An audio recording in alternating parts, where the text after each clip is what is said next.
আসসালামু আলাইকুম রহমতুল্লাহি ওয়া বারাকাতুহু। সম্মানিত দর্শক, ১৮ কোটি মানুষ অধ্যুষিত একটি দেশ বাংলাদেশ। আমার যতটুকু ক্ষুদ্র জ্ঞান এবং বুদ্ধি এবং আমি যতটুকু দেখেছি, এই বাংলা এই মুহূর্তে যে অর্থনৈতিক সংকটে আছে, এরকম সংকট স্বাধীনতার পরে কক্ষনো হয়নি। আচ্ছা, দ্বিতীয়ত হলো যে অতীত কালে এই ধরনের সমস্যা ছিল ঠিক ওইরকম আমার জানা নেই। আমাদের দেশে বন্যা হয়েছে, ঘূর্ণিঝড় হয়েছে, প্রাকৃতিক দুর্যোগ হয়েছে, কখনো কখনো রাজনৈতিক দুর্যোগ হয়েছে। ফলে কি হলো, অতীতের যে সমস্যাগুলো, সেই সমস্যাগুলো একটা নির্দিষ্ট এলাকাতে সীমাবদ্ধ ছিল। প্রাচীনকালে বাংলা মূলত ৭ থেকে ৮টি অঞ্চলে বিভক্ত ছিল। বঙ্গ, রাঢ়, হরিতট, সমকেল, এই সমতট, এই বিভিন্ন অঞ্চলে। ফলে ওই সংশ্লিষ্ট এলাকার যে সমস্যাগুলো ওই এলাকাতেই থাকতো। হয়তো দেখা গেলো বর্তমান জমানার ২ থেকে ৩টা ডিস্ট্রিক্ট বা বড় যে একটা বিভাগ নিয়ে এই সমস্যাগুলো আবর্তিত হতো। তারপর দুর্ভিক্ষ, খরা, এরপর অন্যান্য যে সকল দুর্যোগ, এগুলো অঞ্চলভেদে হতো। আর এখন যে সমস্যাগুলো আমাদের এই জাতীয় জীবনে আসছে, এই সমস্যাগুলো মূলত শুরু হয়েছে করোনা থেকে। করোনার সময় যেভাবে আমাদের অর্থনীতি থমকে দাঁড়ালো, ফলে শেখ হাসিনার জমানাতে যে প্রচণ্ড প্রবৃদ্ধি, ২০১৮ সন পর্যন্ত অর্থনীতির যে প্রবৃদ্ধি, আনবিলিভেবল। এরপরে যখন করোনা এলো, আমার কাছে মনে হলো যে একেবারে আল্লাহর গজব নাজিল হয়ে গেল। যা হবার তাই হলো, অর্থনীতি একেবারে নিম্নগামী। সরকারের যা কিছু সঞ্চয়, যা কিছু ছিল, সব এই করোনা মোকাবেলায় ব্যয় হলো। কিন্তু সমস্যা হলো যে করোনার টিকা থেকে শুরু করে অন্য যে সকল প্রণোদনা, সব মিলিয়ে প্রায় ২ লাখ কোটি টাকা সরকারের রাজস্ব খাত থেকে ভর্তুকি দেওয়া হলো। এর 90%ই অপচয় হয়েছে। টিকার নামে বহু মানুষ হাজার হাজার কোটি টাকা লোপাট করেছে।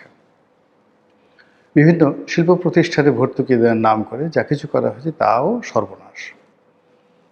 তো এটা প্রথমত একটা ন্যাচারাল ডিজাস্টার, এবং ন্যাচারাল ডিজাস্টার যখন হয় তখন ধড়িবাজ মানুষরা অপকর্ম করে অনেক অন্য যে কোনো সময়ের চেয়ে অমানবিকভাবে। এরপরে এলো ইউক্রেন যুদ্ধ।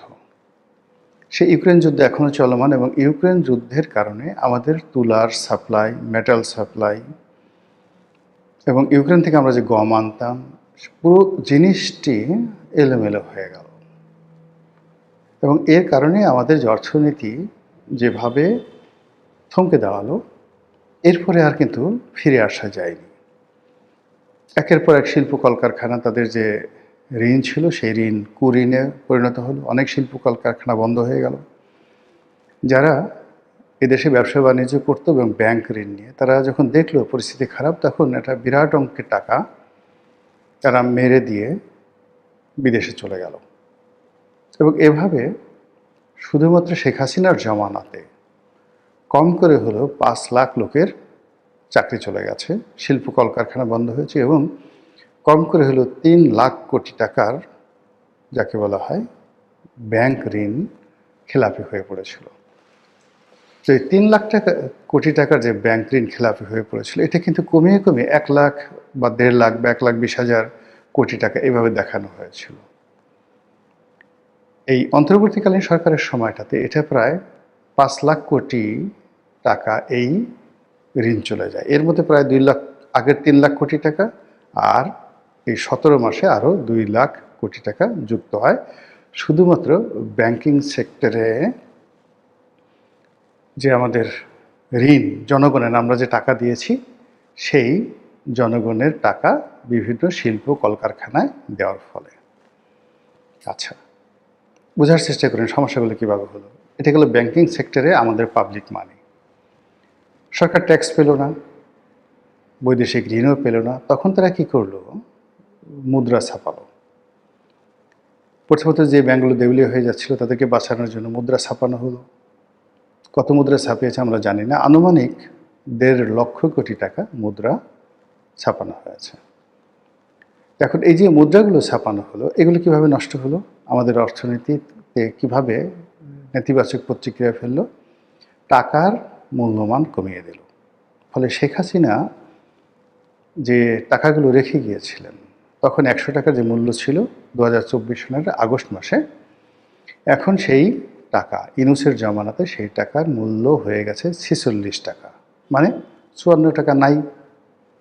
আর এই এক মাসে এটা আরও কত নিচে নামছে, এটা আর কয়দিন পরে টের পাবেন। ইউনূস সাহেব বিদায় নিলেন। যখন তিনি বিদায় নিলেন তখন মানে প্রথমত শেখ হাসিনার জমানাতে ২০১৮-১৯ থেকে বা ২০ থেকে ধরুন ২৪ পর্যন্ত ৪ বছরে ৫ লাখ লোকের চাকরি গেছে। নতুন করে ইউনূসের জমানাতে আরও ৫ লাখ লোকের চাকরি চলে গেছে। বেকার ঠেকার আরও তো অনেক আছে, শুধুমাত্র ডাইরেক্ট চাকরি চলে গেছে। তো এটার একটা বিরাট ধাক্কা অর্থনীতিতে লেগেছে। তারপর যেটা হলো যে টাকার মূল্যমান কমে গেছে, দ্রব্যমূল্যের দাম বেড়ে গেছে।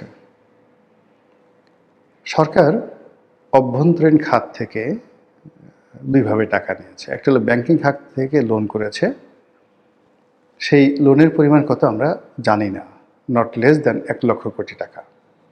আর টাকা ছাপিয়ে পরিস্থিতি সামাল দিয়েছে আরও ১ লক্ষ কোটি টাকা।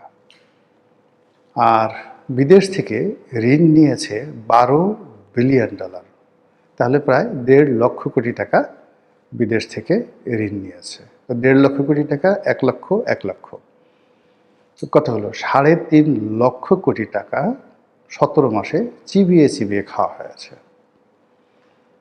এরপর তারেক রহমান সাহেবের সরকার এলো, আসার সঙ্গে সঙ্গে ইরানের সাথে ইসরায়েল এবং আমেরিকার যুদ্ধ। এই যুদ্ধে এই মাত্র অল্প কয়েকদিনে মানে শুধুমাত্র যে জ্বালানি তেল প্রতিদিন যে আমরা বিক্রি করছি, এতে নাকি সরকারের প্রায় ৩০০ কোটি টাকা, মানে ২৭৬ কোটি টাকা প্রতিদিন সরকারকে ভর্তুকি দিতে হচ্ছে। আচ্ছা, সরকার যদি জ্বালানি খাতে ভর্তুকি দেয়, তাহলে অন্য যে ব্যবসা বাণিজ্য, এই জ্বালানি যখন আবার আমদানি করা হবে, সেখানে কি পরিমাণ টাকা যাবে? সব মিলিয়ে অর্থনীতিতে যে অবস্থা পৌঁছে গেছে, এটা আপনাকে আমাকে সবাইকে বুঝতে হবে পৃথিবী এখন কিভাবে চলছে। আমি যে কথাগুলো বলছি এটা কোনো ম্যালিস নয়, প্রেজুডিস নয়, কাউকে ছোট করা নয়, হেয় করা নয়। যে সমস্যা সরকার মোকাবেলা করছে, সরকারের হাতে কোনো জাদুর কাঠি নেই। রাতারাতি তাকে বিদেশ থেকে ঋণ আনতে হবে অথবা টাকা ছাপাতে হবে, এছাড়া অন্য কোনো ওয়ে নাই। এই মুহূর্তে যে অর্থনীতির অবস্থা, সেখানে নতুন বিনিয়োগ, কর্মসংস্থান সৃষ্টি, তারপর অভ্যন্তরীণ সম্পদ সংগ্রহ করা, মানে ট্যাক্স বাড়ানো, এটি সম্ভব না, জিরো। আজকে যদি তেলের দাম বৃদ্ধি করা হয়, হাজার হাজার মানুষ রাস্তায় নেমে যাবে। নতুন সরকার, এখনও প্রশাসন গুছিয়ে উঠতে পারেনি, ২৪ ঘন্টার মধ্যে সরকারের পতন ঘটে যাবে। ফলে সরকার প্রচুর ভর্তুকি দিচ্ছে, কিন্তু তেলের উপর তারা কোনো মূল্যবৃদ্ধি করছে না। আপনারা জানেন যে ভেনেজুয়েলা সেখানে ১ সপ্তাহ ছুটি ঘোষণা করেছে তেলের অভাবের কারণে। যেখানে আমেরিকার, মানে ল্যাটিন আমেরিকার একটা দেশ ভেনেজুয়েলা, এবং পৃথিবীর বৃহত্তম তেল উৎপাদনকারী। তো বৃহত্তম তেল উৎপাদনকারী, সেখানে তো যুদ্ধ হচ্ছে না, কিন্তু সেখানে তেলের ক্রাইসিস কেন? ফিলিপিন্সে সেখানে তেল নিয়ে জরুরি অবস্থা জারি করা হয়েছে, জাস্ট জরুরি অবস্থা জারি করা হয়েছে। আফ্রিকার অনেকগুলো দেশে লম্বা ছুটি দিয়ে দেওয়া হয়েছে, সপ্তাহে ৩ দিন বা ৪ দিন কোনো কোনো দেশে কাজ করতে বলা হয়েছে, বাকিগুলো সবাই ঘরে বসে থাকেন তেলের অভাবে। তো সেই তেল নিয়ে আমরা তেলের স্মৃতি করছি, আমরা নাকে তেল দিয়ে ঘুমাচ্ছি এবং আমরা বলছি আমাদের কোনো সমস্যা নেই। এটা যে কত বড় নির্বুদ্ধিতা এবং কত বড় ভয়ঙ্কর অবস্থা অর্থনীতির জন্য, এটা কদিন পরে টের পাওয়া যাবে। তো এনিও যেটা বলছিলাম যে এই যে অর্থনৈতিক সংকটের সঙ্গে পাল্লা দিয়ে অপরাধ বাড়ে, অনাচার বাড়ে, দুর্নীতি বাড়ে, বিশৃঙ্খলা বাড়ে, রাজনৈতিক অস্থিরতা বাড়ে এবং ঘন ঘন ক্ষমতার পরিবর্তন হয়। এমনকি অর্থনৈতিক অবস্থার কারণে আমাদের মতো তৃতীয় বিশ্বের দেশগুলোতে খুব ঘন ঘন সামরিক অভ্যুত্থান হয়, মিলিটারি কু। গণ অভ্যুত্থানের এক ধরনের ক্ষয়ক্ষতি, আর সামরিক অভ্যুত্থানে কিন্তু আরও বেশি ক্ষয়ক্ষতি হয়ে যায়। দুর্নীতি চরম আকার ধারণ করে। এবং আপনি চিন্তা করুন যে জাস্ট একটা উদাহরণ, যে পেট্রোল পাম্পে তেল নেই, এর মধ্য থেকে 2000-3000 লিটার তেল চুরি করে বিভিন্ন জায়গাতে জমা করে তারপরে মানুষ 150 টাকার তেল 500 টাকা লিটারে বিক্রি করছে। তো অপরাধ করার যে প্রবণতা যে কোনো একটা ক্রাইসিস মোমেন্টে, এই একটা দিয়ে আপনি বোঝার চেষ্টা করুন। অর্থনৈতিক সমস্যার সাথে সাথে দুর্ভিক্ষ চলে আসে, দুর্ভিক্ষের সাথে সাথে রোগ শোক আসে, রোগ শোকের সাথে সাথে দুর্ঘটনা বাড়ে। এই যে দেখেন, এইবার ঈদ উল ফিতর উপলক্ষে সারা বাংলাদেশে যে দুর্ঘটনাটা ঘটল, যত লোকের প্রাণহানি হলো, কারণটা কি বলেন তো? কারণটা হলো যে ড্রাইভারদের মধ্যে একটা অস্থিরতা, তেল কম লাগবে কি করে, কিভাবে জোরে চালাবে, কিভাবে আস্তে চালাবে, ওর মধ্যে একটা সাবকনশিয়াস মাইন্ড কাজ করেছে, আল্লাহপালি কাজ করেছে, বেশি উপার্জনের চিন্তা করেছে, যেটা গত বছর ছিল না, তার আগের বছর ছিল না। এর সবই কিন্তু এই ইরান এবং আমেরিকা ইসরায়েল যুদ্ধের ফলাফল। তো যেটা বলছিলাম যে এই যুদ্ধ প্রলম্বিত হবে, কোনো সন্দেহ নেই। এর কারণ হলো যুদ্ধরত পক্ষগুলো আমেরিকা এবং ইরান এতে করে লাভবান হচ্ছে। ইরান নির্বিবাদে প্রতিদিন $35 কোটি তেল বিক্রি করছে, যেটি তারা কখনো পারেনি। এবং তাদের যে রিজার্ভ থেকে শুরু করে অন্যান্য যা কিছু আছে, এটা অন্য যে কোনো সময়ের চেয়ে বেড়ে গেছে। এবং এই যে তারা তেল বিক্রি করছে, অন্যান্য সময়টিতে ধরুন যখন $70 পার ব্যারেল ছিল, তখন ইরান এই তেল $35 বিক্রি করতে বাধ্য হয়েছে, চোরাপথে বিক্রি করেছে আমেরিকার কারণে। আর এখন সেই একই তেল সে বিক্রি করছে $106 ব্যারেলে। তাহলে তার ইনকাম কত হলো? প্রায় 4 গুণ। ওরা যে বিল্ডিংগুলো ভাঙছে বা যে ক্ষয়ক্ষতি করছে, এটা এই তেল বিক্রির টাকা দিয়ে জাস্ট 1 বছর 1.5 বছর লাগবে এগুলো রিবিল্ড করতে, ডাজ নট ম্যাটার। ফলে পার্মানেন্ট একটা সলিউশন না আসা পর্যন্ত ইরান যুদ্ধ চালিয়ে যাবে। এদিকে আমেরিকার যারা এলিট, এই যে আমাদের দেশে যারা পেট্রোল চোর, ওদের দেশে তো পেট্রোল চোর আছে। এই যে পেট্রোলের দাম বা তেলের দাম ফ্লাকচুয়েট করছে, সকালবেলা ধরুন $100 পার ব্যারেল, বিকালবেলা হয়ে যাচ্ছে $106। এর মধ্যে যারা ধড়িবাজ, তারা ইচ্ছে করে দাম কমাচ্ছে, আবার ইচ্ছে করে দাম বাড়িয়ে ট্রিলিয়ন, মানে 1000 বিলিয়নে 1 ট্রিলিয়ন ট্রিলিয়ন ডলার এই আমেরিকার ব্যবসায়ীরা লুটে নিচ্ছে। সেম ইউএস স্টক মার্কেট থেকে তারা টাকা উপার্জন করছে। ফলে তারা খুব সহজে এই যুদ্ধ বন্ধ করবে না। এই যুদ্ধের যারা supplier, arms and ammunition supply দিচ্ছে, অস্ত্র সাপ্লাই দিচ্ছে, গোলাবারুদ সাপ্লাই দিচ্ছে, সারা দুনিয়াতে যে ওয়ার ইকোনমি আছে, সেই ইকোনমি এখন ফুলে ফেপে বুমিং। দুনিয়া ছুটছে এর পেছনে। মানুষ মরলো, দেশ গেল, তাতে কিচ্ছু আসে যায় না, ওরা তো টাকা পাচ্ছে। এবং যুদ্ধের সময় এই ঘটনাগুলো ঘটতে থাকে এবং তার ছোঁয়া বাংলাদেশেও লাগবে। তো আমাদের এই দেশে এইবার অর্থনীতিবিদরা প্রেডিক্ট করছে, আমরা একটা জিনিস বলি না, জিডিপি 6%, 7%। তো শেখ হাসিনার পুরো জমানাতে 6%, 7% জিডিপি একটা স্টেবল অবস্থাতে ছিল।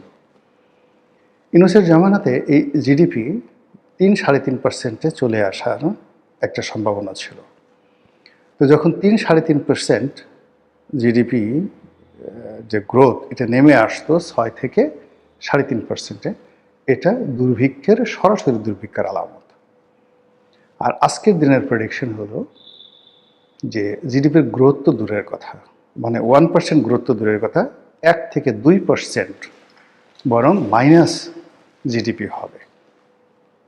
বুঝার চেষ্টা করেন, পতিতাবৃত্তি বাড়বে, ছিনতাই রাহাজানি বাড়বে, খুন খারাপি বাড়বে। আপনারা যারা সুখ সম্পদে অঘরে ঘুমোচ্ছেন, সেটা প্রধানমন্ত্রী হন, প্রধান সেনাপতি হন, রাষ্ট্রপতি হন, বুভুক্ষ মানুষের মিছিল কোনো অবস্থাতেই বন্ধ করতে পারবেন না।